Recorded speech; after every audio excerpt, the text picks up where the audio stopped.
تو دودھ جس کی اللہ قرآن میں تعریف کر رہا ہے، قرآن میں اللہ نے جن پھلوں کی اور جن خوراکوں کا تذکرہ کیا ہے نا، وہ صحت کے لیے بہت بہترین چیزیں ہیں، وہ بہترین چیزیں ہیں. تو اس میں دودھ کا اللہ کیسا تذکرہ کرتا ہے. اگر تازہ نہیں ہو تو پھر بوائل کرنا پڑے گا آپ کو، یہ بھی ذہن میں رکھیں. ایسا نہ ہو یہ گوالے جو دودھ دے رہے ہیں یہ کچا پینا شروع کر دیں. ان کو تو پتہ نہیں مینڈک نکال چھلنی سے کیا کیا نکالا جاتا ہے، لال بیگ اور مینڈک سب نکل کے ہمارے پاس آتا ہے.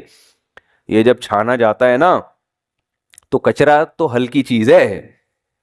آپ سمجھتے اس میں یہ اس لیے چھانتے ہیں کہ تاکہ کچرا نکل جائے. یہ آپ کی حماقت ہے بھائی. میں حیران ہو رہا ہوں آپ کو. آپ مجھے بتاؤ یہ جو گوالے دودھ چھان کے دیتے ہیں کیا کچرا نکال کے؟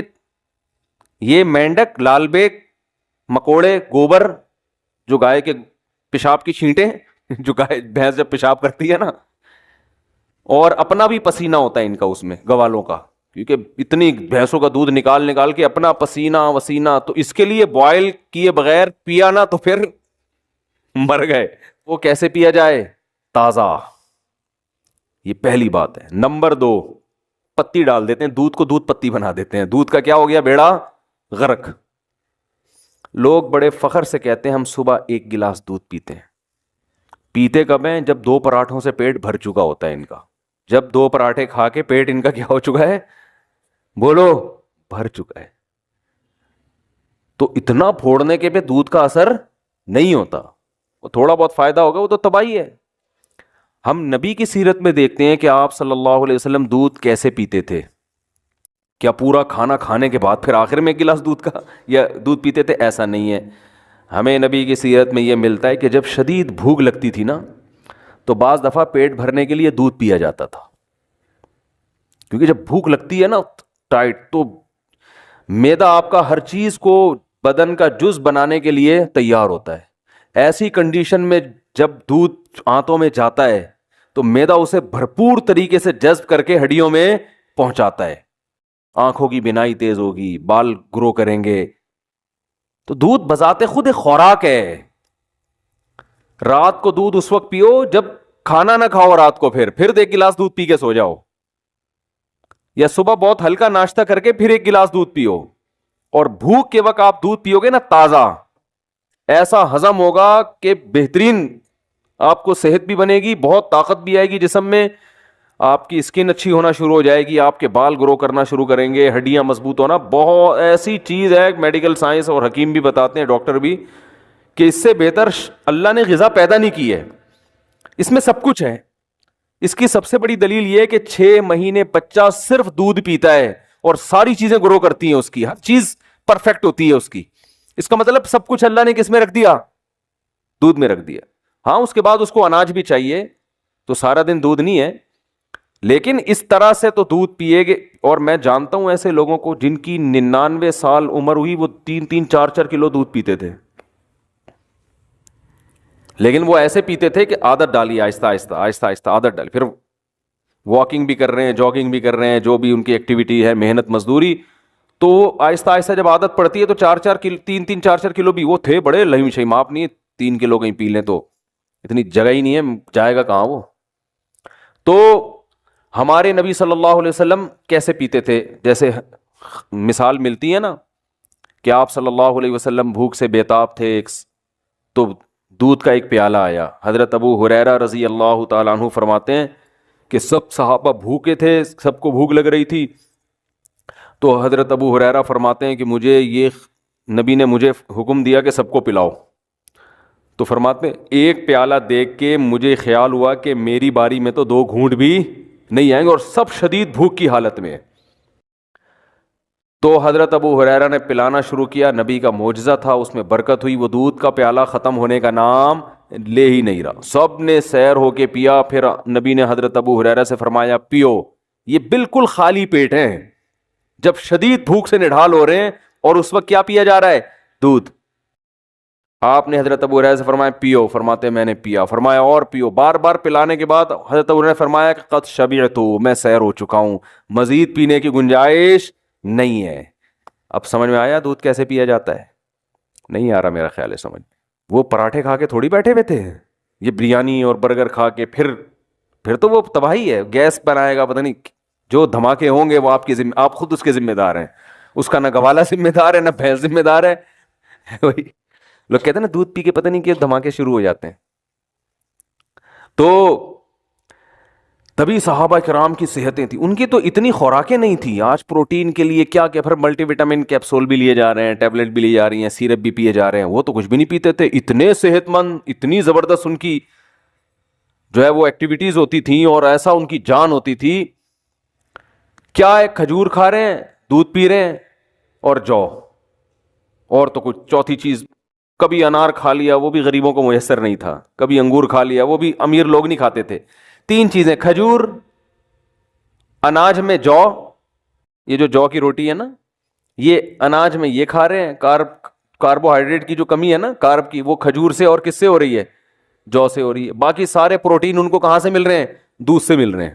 اور تھوڑی بہت جو گندم میں اور کھجور میں رکھا ہوا ہے اللہ تعالیٰ نے, منرلز جو مل رہے ہیں ان کو وہ سارے کھجور سے مل رہے ہیں. آئرن وائرن, یہ اس ٹائپ کی جتنی چیزیں ہیں نا, تو بس یہ 3 چیزیں کھا رہے ہیں فٹ فاٹ. لیکن جب اچھا, ہمیں سیرت میں یہ بھی ملتا ہے صحابہ کی, کبھی انہوں نے دودھ بطور کھانے کے کھایا ہے, دودھ میں کچھ ملایا نہیں ہے, کچھ بھی نہیں ملایا, خالی دودھ. حتیٰ کہ ایک روایت میں آتا ہے کہ نبی کو دودھ میں شہد ملا کے پیش کیا گیا, آپ نے منع کر دیا.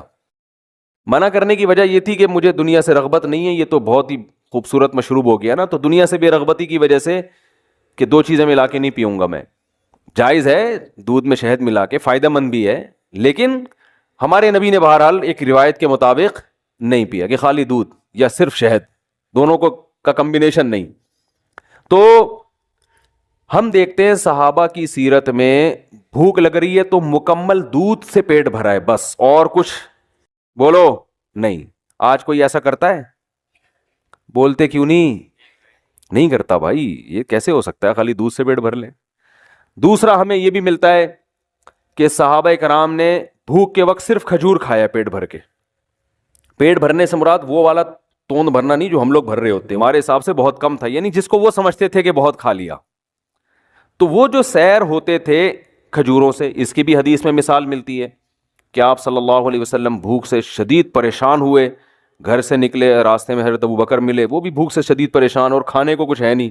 حضرت عمر ملے, وہ بھی بھوک سے شدید پریشان. یہ تینوں صحابہ گئے, تو ایک صحابی کے جب باغ تھا اس میں گئے, تو انہوں نے جب ان کو دیکھا تو فرمایا کہ اتنا, ان کا کھجوروں کا باغات تھے ان کے, فرمایا اللہ کی قسم آج مجھ سے بہتر میزبان اس کائنات میں کوئی نہیں ہے, اور آپ سے بہتر مہمان اس کائنات میں, یعنی کوئی مہمان کسی کے گھر آیا ہو نا تو کچھ معزز ہوتے ہیں, کچھ ایسے ہی ہوتے ہیں, تو آج سے پہلے بھی آج کے بعد بھی اتنے معزز مہمان کسی کو اللہ نے نہیں دیے ہوں گے. بھائی سید الانبیاء اور ابو بکر اور عمر, اور کہا کہ اپنے فخر میں کہا کہ مجھ سے بہتر اس پوری زمین پہ آج کوئی میزبان بھی نہیں ہے جس کو ان جیسے لوگوں کی میزبانی کا موقع مل رہا ہے. اب یہ تینوں حضرات بھوک سے شدید نڈھال ہو چکے تھے, یعنی آپ اندازہ لگائیں نا کتنا صبر کیا ہوگا, اتنی شدید بھوک. تو ان صحابی نے کیا کیا ہے, یہ نہیں کہ بھائی ہم ہوتے بھائی یہاں سے یہ لے آؤ, یہاں سے یہ, کوئی ہمارے یہاں بھوکا مہمان آ جائے, آپ ادھر سے 3 برگر اٹھا کے لے آ.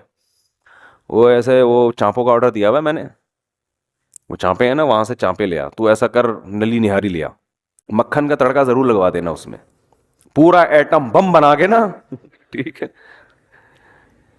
کام کیا ہے ان کے, کام کیا تھے, گھوڑوں پہ سوار, جنگ لڑ رہے ہیں, دن میں بھی, راتوں کو پوری رات تہجد پڑھ رہے ہیں. اتنا ہی ٹف ان کی زندگی, محنت مزدوری, ان کو تو بہت کچھ چاہیے تھا نا. اور ہمارا کام کیا ہے, کچھ بھی نہیں. ایک صاحب سے میں نے پوچھا آج کل کیا کہہ رہے ہیں, کہہ رہے کمال. میں نے کہا آج کل کیا کر رہے ہیں, کہہ رہے کمال کر رہا ہوں. میں نے کہا کہہ رہے جو کچھ نہیں کر رہا وہ کیا کر رہا ہے, کمال کر رہا ہے. وہ جاب کر رہا ہوگا زیادہ سے زیادہ, وہاں جائے گا تھوڑا سا کمپیوٹر میں انگلیوں کو ٹھش پش کر کے آ جائے گا وہاں پہ, اور 2-4 اس طرح کی ہلکی پھلکے. اور ورک کسے کہتے ہیں, ہارڈ ورکنگ. ہارڈ ورکنگ یہ ہوتی ہے کہ آپ اپنی گاڑی میں 1 گھنٹہ صدر پہنچے, جاکنگ آپ نے کیا, بھائی تو نے ہلا ہے نہیں, تو بیٹھا بیٹھا اسٹیئرنگ, دماغ تو تیرا تھک رہا ہے, کوئی فزیکل ایکٹیویٹی تو دماغ خراب ہو جاتا ہے ڈرائیونگ زیادہ کرنے سے. ویسے تو بیٹھا ہوا ہے زیادہ زیادہ. آج کل تو گاڑیاں بھی آٹومیٹک آ گئی ہیں, پہلے تھوڑا سا گیئر ویئر چینج کرنے میں مسل تھوڑے سے ہل جاتے تھے نا ادھر ادھر کے, وہ بھی نہیں ہو رہے. تو صحابہ کے کام بہت زیادہ, اور خوراک کیا دیکھیں, کبھی دودھ سے پیٹ بھر رہے ہیں, یہ ہلکی خوراک بولو نہیں ہے. یہ جو دودھ سے پیٹ بھر رہے تھے نا, یہ معمولی چیز نہیں ہے. یہ دودھ ان کی رگوں کو تنگ تر کر رہا ہے, ان کی جو جس جس چیز کی باڈی میں کمی ہوئی ہے اس کمی کو پورا کر رہا ہے. یہ فیٹ نہیں پیدا ہونے دے رہا.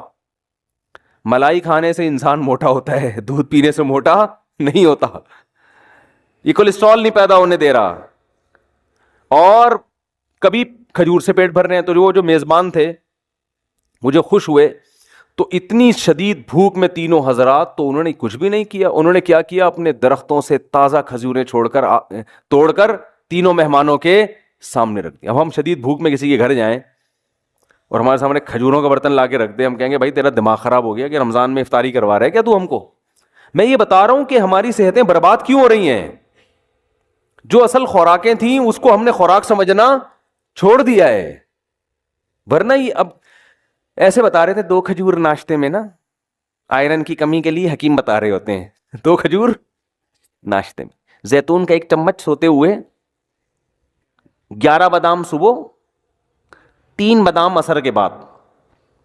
میں ایک گاؤں میں گیا, ہم دورہ سرف کرنے جاتے تھے نا چمن میں, تو وہاں گاؤں تھا, پرانا واقعہ ہے. تو میں دیکھتا تھا کہ وہ لوگ, ان کے ہاں خشک میوہ بہت ہوتا ہے, تو وہ اخروٹ کی پلیٹ رکھی ہوتی تھی, بادام کی پلیٹ رکھی ہوتی تھی, پوری پوری پلیٹ کھا جاتے تھے بیٹھے بیٹھے. اور یہ جو بادام ہوتے ہیں نا پوری پوری پلیٹ کھا جاتے تھے. میں کہتا تھا ہمیں تو بتایا گیا 11 بادام چھیل کے یہ کیا ہو رہا ہے. لیکن ان کی صحتیں کیسی ہوتی تھیں, زبردست. وجہ اس کی ہے کہ بھائی وہی کھا لی, بس یہی کھا لیا, آج بادام ہی کھا لیے بس بہت ہو گیا. اور پھر محنت بہت کرتے تھے.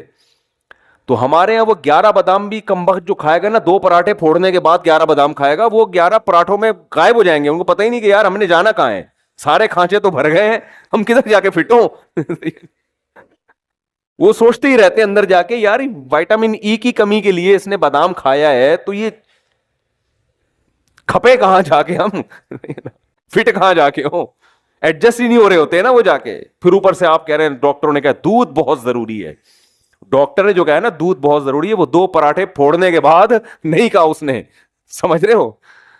تو آپ صلی اللہ علیہ وسلم نے کھجوریں تناول فرمائیں اور سیر ہوئے اور پانی پیا, اور کیا فرمایا, آپ نے فرمایا لَتُسْأَلُنَّ يَوْمَئِذٍ عَنِ النَّعِيمِ, جس قیامت قائم ہوگی تو ہم سے ان نعمتوں کے بارے میں, یا تو یہ آیت پڑھی یا آپ نے خود فرمایا کہ ہم سے سوال ہوگا قیامت کے دن.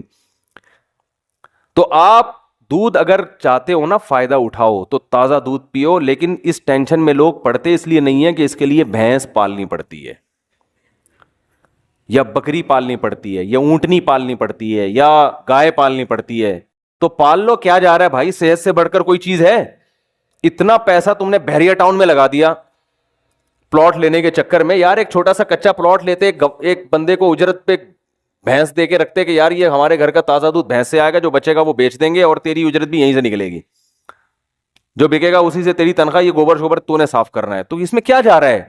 لیکن اصل بات یہ کہ صحت کی فکر نہیں ہے, دل اٹکا ہوا ہے اس سریے میں جو آپ کے مکان میں ڈالا جائے گا. جو ہڈیوں میں سریا ڈالنا, جو دودھ جو ہے نا آپ کی ہڈیوں میں سریا پیدا کرتا ہے, وہ بالکل غافل ہو گئے ہیں اس سے. وہ سمجھ رہے ہم جیسے ہیں قیامت تک ایسے ہی رہیں گے. وہ جب بحریہ ٹاؤن میں آپ کا گھر تیار ہوگا نا, آپ کی ہڈیوں میں ٹک ٹک کی آوازیں آ رہی ہوں گی اس وقت. ایک صاحب میرے پاس آئے, کہہ رہے یار پتا اچھا بھلا تھا, میں پتہ نہیں اب سردے سے اٹھتا ہوں تو 2-3 ٹک کی آوازیں آتی ہیں. کہہ رہے پہلے تو میں ان کا یہ نہیں کوئی کہنا چاہ رہے تھے, پہلے میں سمجھے دائیں بائیں سے کہیں سے آ رہی ہیں, تو پتہ چلا کہ اپنے گھٹنے سے آ رہی ہیں یہ. تو میں نے کہا بس اب ایک گھٹنے سے آئی ہیں, اب اس کو صحیح کرنے میں لگو گے تو تھوڑے دنوں میں دوسرے گھٹنے سے بھی ٹک کی آواز آنا شروع, اور پھر کمر سے بھی ٹکا ٹک کی آوازیں آنا شروع ہو جائیں گی. پھر میں نے کہا چیئر لا کے بیٹھ جاؤ گے تھوڑے دنوں میں یہاں پہ. تو وہی ہے, صحتوں کی ایسی کی تیسی کر کے چھوڑی ہوئی ہے, پھوڑتے جا رہے ہیں.